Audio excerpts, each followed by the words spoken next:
Hey, what's up, everybody? Chad Calek here, and welcome back once again to the In a Crowded Room podcast for episode number 43. Which on this episode, we are going to talk about what some people are referring to as the return of the Red Cup, which is an homage to Timothy Leary's work in the world of psychedelics, psilocybin mushrooms, LSD, and specifically DMT. That is what we are going to be focusing on.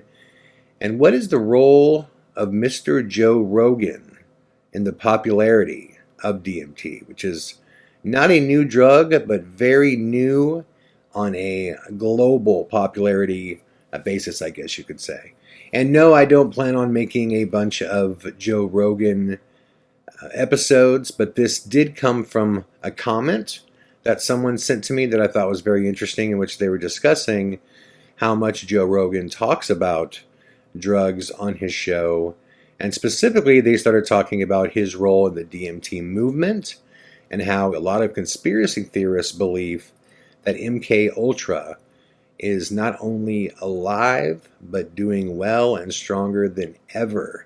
And that whether he knows it or not, Mr. Rogan is playing a role in the mind control of the nation. Now, let's kind of break all this down, because that was a lot to throw your way at once, but it is very interesting. MK Ultra was a program started by the government back in 1953. It lasted until 1973. Many people believe it continues on still today, but technically speaking, MK Ultra was shut down in 1973. And what it was is a program in which the government basically started kidnapping people, where they started doing all kinds of mind control experiments. The ability to control someone's brain and control their every move by administering psychedelics. Some of it was LSD. Like I said, some of it was psilocybin, which are mushrooms. Some of it was high dosage shots of DMT. Some of it was microdosing.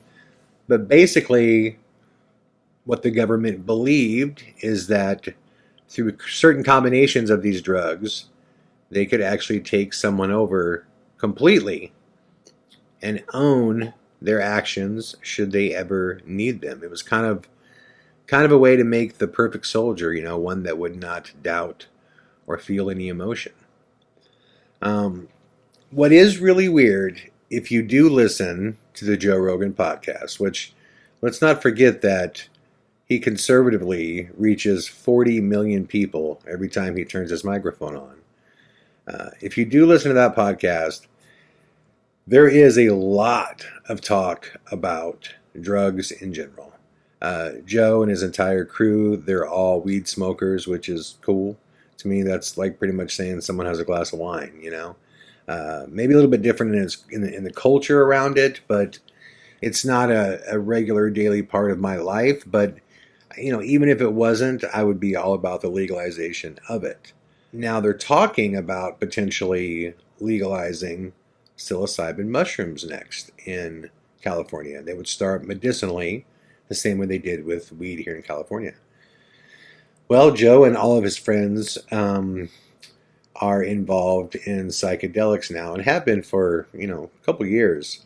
But specifically, they are really involved, especially Joe. Joe is a massive supporter of DMT. And it is an incredibly strong psychedelic that the body actually produces. It's actually produced in what's called the pineal gland.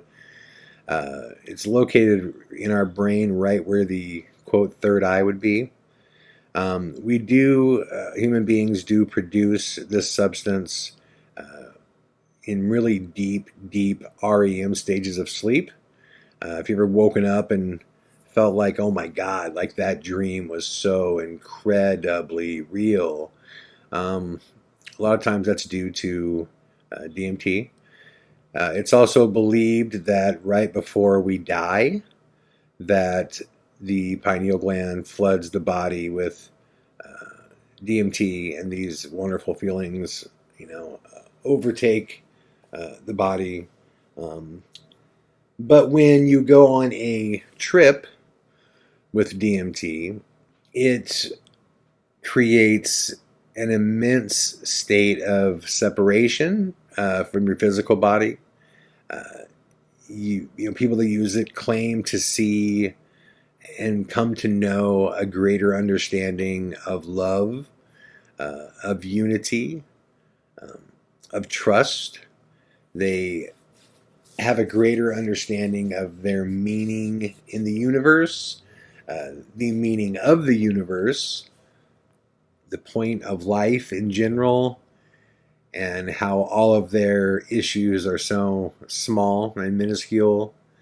Um, People speak about it like it's, has these godlike effects where you're able to kind of separate from all of your human insecurities and worries, and you kind of become one with the universe.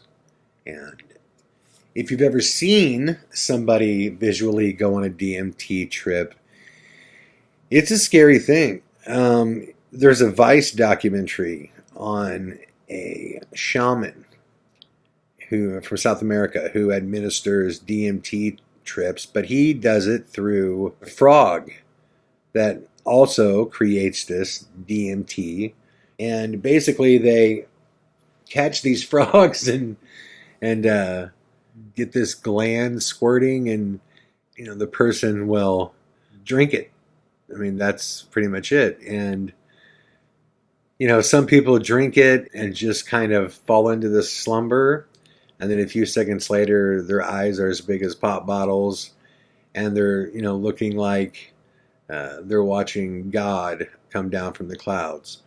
But there's an extreme end too. Like in that Vice documentary, there's this guy that's standing at this shallow creek, and he takes it, and he's just standing there, and he looks totally normal, and he's just kind of staring out at the sun, and then he just planks like a board.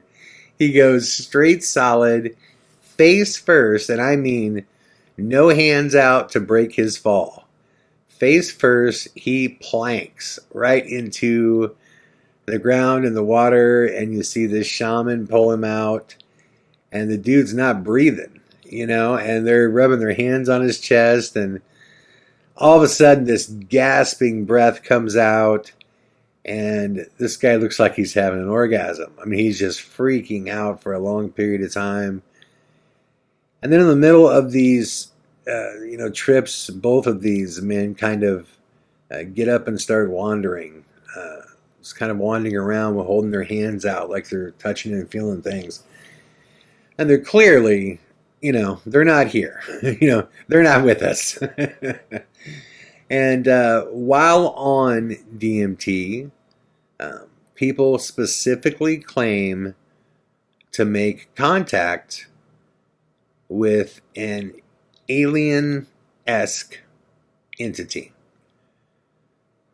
They've been described as actual like aliens, like gray types of aliens, where others have described them as almost elf-looking. But what's interesting is almost everybody who takes DMT claims to have this experience with the elves or the aliens, where they feel like they're being shown the secrets to the world by these creatures. Now, unlike a lot of psychedelic drugs, what's also very different about DMT is that most people who take it claim that after taking it one time, they are universally changed forever. Now, they all claim for the better, and most say things like Rogan says, I got in touch with my inner self. All my, insecurities left me. I no longer cared about the things that didn't matter. I now understood my connection to the world and to animals and to space and to mankind. I became more loving. I became more caring. And maybe that's true. There are many people that believe that is what occurred to Jim Carrey.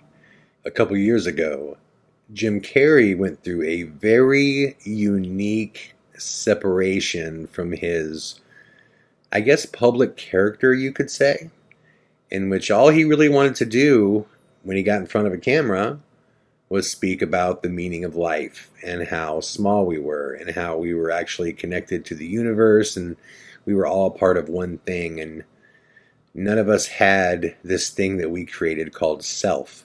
I'm doing just fine. I just, there's no meaning to any of this. So I wanted to find the most meaningless thing that I could come to and join, and here I am. They're celebrating. You got to admit it's completely meaningless. Well, they say they're celebrating icons inside. Celebrating Do you believe icons, in boy, that is just the absolute lowest aiming, possibility that we could come up with. It's like icons. Do you believe in icons? I don't believe in personalities. I don't believe that you exist, but there is a wonderful fragrance in the air.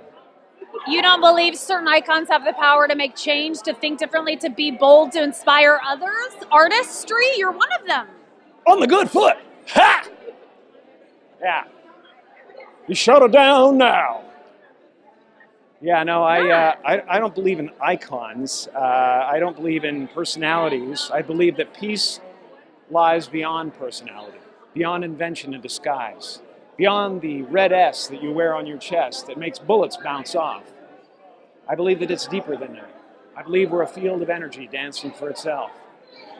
And I don't care. But Jim, you got really dressed up for the occasion. You look good. No, I didn't. Was that an get dressed accident? up. I didn't get dressed up. Who did? There is no me. There's no you. No. We're not here. This is a dream? There's just things happening. And there are clusters of tetrahedrons moving around together. Okay. Yeah. So what's happening in our world right now? Because there is a lot of news that actually is relevant that's not that Here's uplifting. the thing. It's not our world. None That's of this the is key. real? Nope. So you're just passing We don't through. matter. We don't matter. Oh, wow. There's the good news. Okay. It was just very much this kind of DMT talk that you hear about. This is talked about on the Rogan show constantly. Russell Brand was just on there, and they started talking about DMT again and psychedelics, and there are a lot of people that believe that psilocybin, DMT, LSD, that there are positive effects medically, specifically for people with PTSD, soldiers.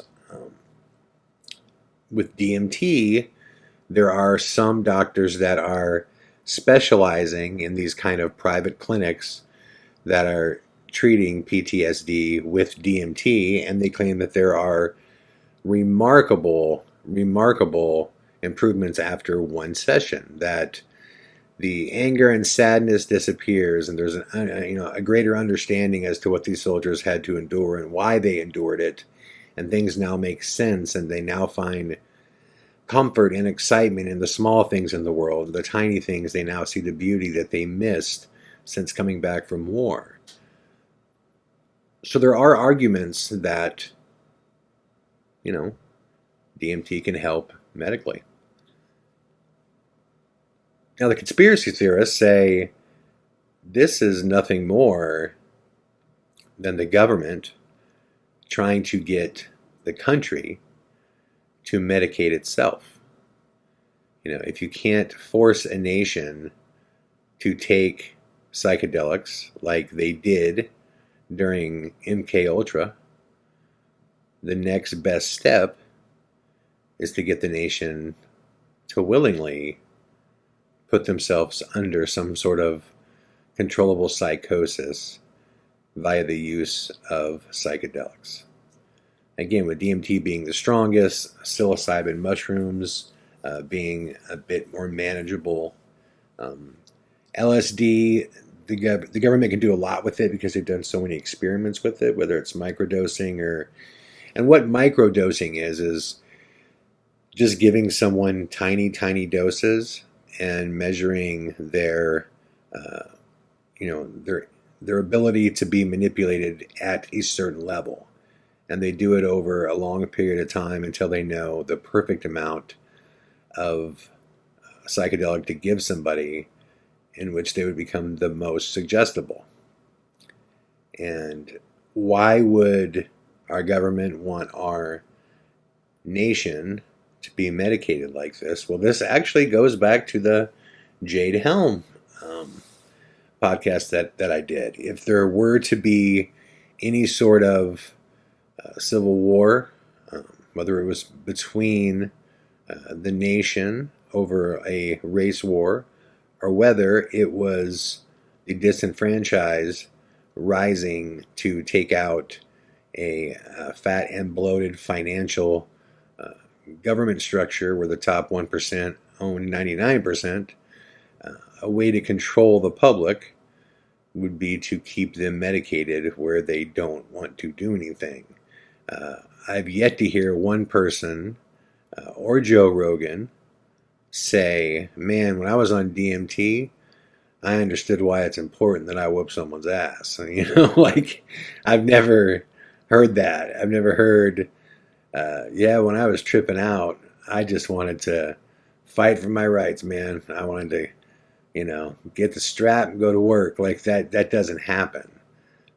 That's kind of the admitted downside or downfall that even, psychedelic users claim, is that the aggressiveness completely leaves their body. That is no longer there.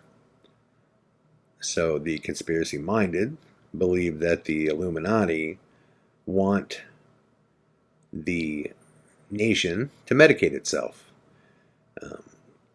They think that's also why in SoundCloud rap and mumble rap, they have this new version of rap called mumble rap, that a lot of young kids have been given things like Xanax, have been overprescribed at massive levels because they no longer want to do anything. They're not aggressive anymore. They're not angry or focused or intense anymore. They're groggy and, sleepy sounding.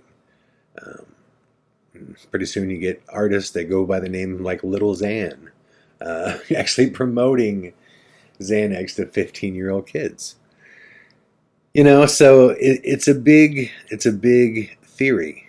And, to start on the Rogan end, I don't know what it is with Joe that this late in life, he appears to be going through his drug stint.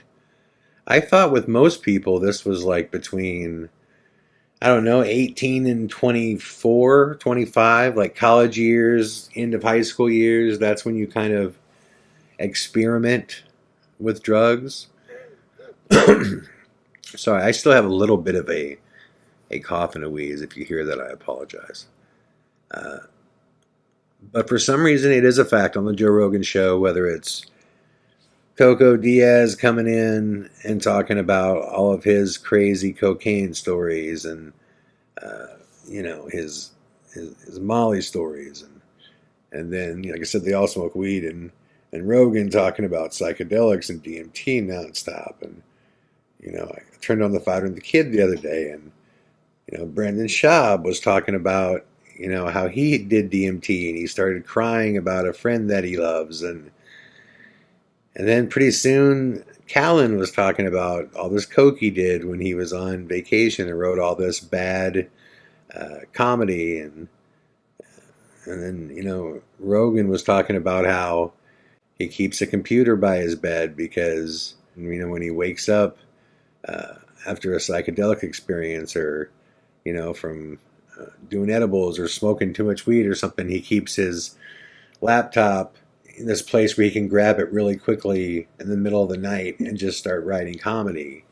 And, not only do they talk about it, but again, like I said, Russell Brand was on there going, so, you're the DMT guy. Tell me, what's going on? And I've just heard so many different celebrities come on and start talking about it. And it does seem like there's some sort of weird agenda to talk about it. And I say that as somebody who has his own podcast. I choose what I talk about.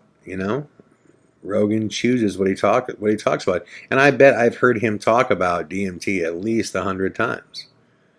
I mean, it's just a constant thing that is always going on. So is somebody programming that?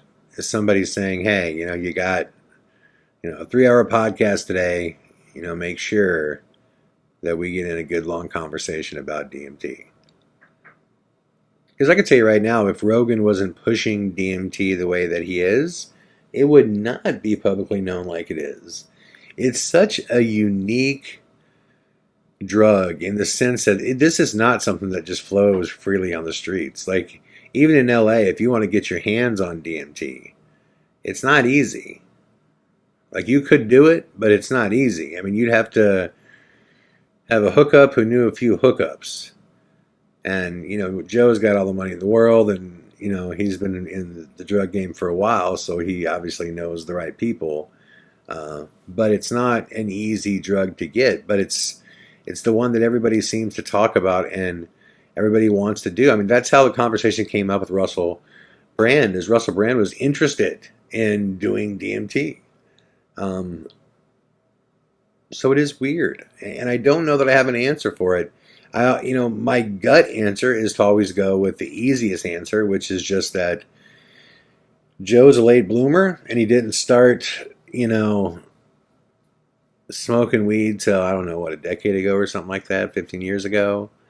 And he's slowly working his way up the drug chain. But sometimes he doesn't even know what he's doing. Like, I remember him talking to Hamilton from Hamilton's Pharmacopoeia on Vice, and they brought up kratom, and Hamilton was like, yeah, it's actually great for pain, and Joe goes, yeah, I know, I'm actually doing some kratom right now. And he goes, oh, are you really? And he goes, yeah, some people think this is an opiate. And Hamilton goes, well, that's because it is an opiate. And you could see on Joe's face, he had no idea that he was, actually taking an opiate right there. But there's just things you could tell Joe hadn't studied. Like, yes, kratom is an opiate, but it affects a different receptor. So it doesn't work the same way. It's just like Imodium. Imodium, and you guys may or may not know this, Imodium is an opiate. It's an absolute opiate. It just doesn't cross what's called the blood-brain barrier, so you just don't feel high on it. It just basically dehydrates you, so your diarrhea stops. But it's an opiate. So you can just see that, Joe hasn't done a lot of research on a lot of the stuff that he's trying, and he's kind of excited by all of the different things that are out there and what they, do to the body, and he found ones that he liked. And listen, when it comes to drugs, well, before I walk this road, let me just sew this up with Joe. I don't know if Joe is part of any agenda to push this or not and to medicate the nation. I don't know. I do think it's very weird that he talks about drugs this much and that he specifically is pushing psychedelics so hard. Because what he never discusses is the absolute horror that can occur with psychedelics. And that's the fear with them. When you have a bad trip, believe me, it can go bad like you can't possibly fathom. And I'm going to get to that in a second. And I say that as somebody who's never done a psychedelic. So I'll tell you why I know in a second. But with Joe, I don't know. I don't know. I'd like to think it's just that he found something he's excited about and he's just trying to share it with people. And that's why he pushes it so hard to 40 million people that are listening to him. But when it comes to drugs in general, let me also start by saying that I think all drugs should be legal. I think they should all be legal. And I know that sounds like, whoa, what are you talking about? Well, I mean, the reason I say that is because if somebody really wants to do something, they're going to do it. Like if someone right now said, well, we can't just make opiates legal. If we did that, look at the opiate problem we would have. We already have it. We already have it. We already have it. Anybody that wants to get it can go get it. It's here. We already have it. So let's stop worrying about how many people have it, and let's start worrying about how we help the people that are addicted. That's where I see that our focus should be. And I'm just also, when it comes to human rights, I'm just a Jeffersonian anarchist, man. I mean, Hamilton has said many times, Hamilton from Vice has said many times, the government isn't interested in banning what is dangerous. They're interested in banning what is fun. There's all kinds of chemicals that are completely dangerous that aren't on any list that you can buy over the counter. But the government bans the ones that are fun because they can make a profit off those. That's why. They want the profit through the black market. So the second we bring things above board, then, we're not getting ripped off anymore. We're not getting ripped off anymore. And we've seen through things like prohibition, like, okay, nobody could drink alcohol. What happened? Everybody drank alcohol. Violent crime went through the roof. Corruption soared. And, the government got really rich and gangsters got really rich. And the average person got stomped on. And that was prohibition. So, whether it comes to heroin, opiates, DMT, any of it, I just think if you were an adult and you could vote for president and you can carry a rifle and kill someone in the name of this country, you should be able to do whatever drug you want to do in your own time. You could, you should be able to make that choice. That's what we do as human beings. We make choices. And people go, well, you can die from heroin. You can die from skydiving. You can die from getting in your car. We're not going to ban cars tomorrow. There's all kinds of things you can die from. And they're like, well, what if a person, gets addicted to this? Well, people are addicted to food. Obesity is rampant in America. We're not going to ban food, right? We're going to look for solutions to help those people through their food addiction. And I think it should be the same way with any sort of drug addicted person. It's a sickness. Addiction is a sickness. The brain is not working properly. It's not working properly. And that's just a fact. So why would we not say, let's help these people. Let's legalize the black market in which they're forced to exist in, so we could actually all pay, taxes and receive the benefits of those taxes, and have that money go back into programs that, whether it be not only, programs to help those that are good, but also education, law enforcement. There's so many ways that this can be, positive, and Colorado showed us the way. Now, I don't want to get off on, this rant much longer because it's starting to feel political, and that's not what I want to do. I'm not a political podcast. I'm not a politician. I'm not trying to be. I'm saying that I think all drugs should be legal, because if they are, there should and will be an educational system that goes along with them. And you'll have to know what are the flip sides. As much as Joe loves to talk about, I felt this great connection with God. And I spoke to these beings that showed me the meaning of the world and all that type of stuff. I have an uncle that did psychedelics. I had an uncle that did LSD. When he was 18 years old, before going to see his doctor for a regular checkup, he took a few hits of acid. When his checkup was over, he started having a really bad trip. His mother is the one who took him to the doctor. On the way out of the doctor's office, he didn't see a magical little elf that showed him the beauty of the universe. He claimed he saw the devil climbing out of his mother's skull, in which he picked up a rock and beat her over the head till she was dead.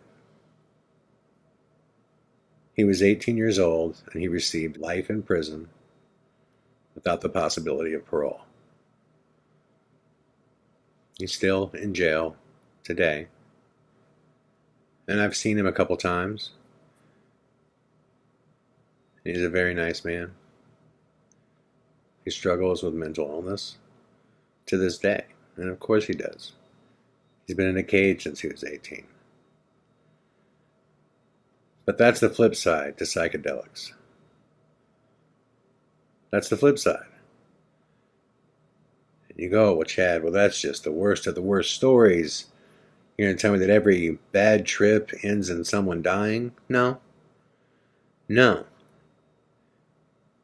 In fact, I know a rapper named Dmt'S from Indianola, Iowa. He's Joe Ansley's best friend. Dmt'S is one of the most naturally gifted rappers I've ever heard. He's incredible. The first time I met Dmt'S, I was 23 years old. He was only a few years younger than me. And I met him and I walked up and I said, "Hey man, I love your music." And just like this, he turned around and said, "Oh really, man? You just saying that, or you really like my music?" And I'm looking at this young man speaking in this old redneck rolling tongue voice that made no sense. And I thought he was messing with me. And I'm like, "No, man. Yeah, I just heard Inconsistencies. It was an incredible song." He's like, "Oh, thanks, man. That's a good one. That's a good one, man. I spent a lot of time writing that. You know, that's about my ex, and you know, she's just bad stuff." And he just goes on this long thing, and I'm like, literally going, "This has to be a joke. And if it's a joke, it's a ridiculous one, because why is this dude talking this way?" And this went on for a good hour. No matter what I would ask him, he'd, "Oh yeah, man. I mean, I just went down here and did that." It was just like, what is going on? And he never broke it. He never broke character. So I was saying goodbye, and I saw Joey later, and I said, "Hey, so I met Dmt'S." And he goes, "Oh, Paxton?" I go, "Oh, is that his real name, Paxton?" And he goes, "Oh yeah, Paxton Fenimore." I go, "Yeah." I go, "So what's up with the stupid voice?" And he goes, "Oh yeah, crazy, right?" I go, "Yeah. What's up with it?" He goes, "Oh, it's weird, man. About 2 years ago, I was hanging out with Paxton. He was perfectly normal. Had a normal voice. Was a nice kid. Went to school. Got good grades. He was my best friend for every day of my life. We just hang out. He's cool." And he goes, one night, Paxton decides he wants to do a bunch of acid, and he takes just tons and tons and tons of hits of acid. And he freaked out.